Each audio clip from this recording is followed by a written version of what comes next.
আমি যেটো পৰম্পৰা আমি যেটো সভ্যতা আমি যেটো সংস্কৃতিৰ চিন্তা কৰো আমি নামঘৰত যেটো বুজিছো গুৰুজনাই যেটো আমাক দি গল এই পৰম্পৰাৰে আমি অনুসৰণ কৰিব লাগে যেতিয়াই আমি ভোগৰ দুনিয়াত যাওঁ ভোগে মানুহক ধ্বংস কৰে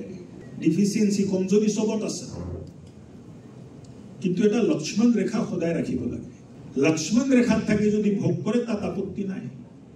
কিন্তু লক্ষ্মণ ৰেখা অতিক্ৰম কৰি যেতিয়া এক্সপেৰিমেন্ট কৰিব যায় তেতিয়াহে গণ্ডগোলটো লাগে লক্ষ্মণে এটা ৰেখা টানি দিছিল এইটো লক্ষ্মণ ৰেখা যে এইটো ক্ৰছ নকৰিবি মা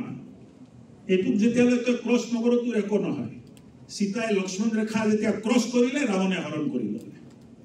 আপোনালোকেও যেতিয়া লক্ষ্মণ ৰেখা জীৱনত যিখিনি বান্ধি দিয়া লক্ষ্মণ ৰেখা আছে তাক যদি অতিক্ৰম কৰিব অতিক্ৰম কৰাৰ পিছত আপোনালোকৰো জীৱনৰ শান্তি জীৱনৰ গৌৰৱ জীৱনৰ মহিমা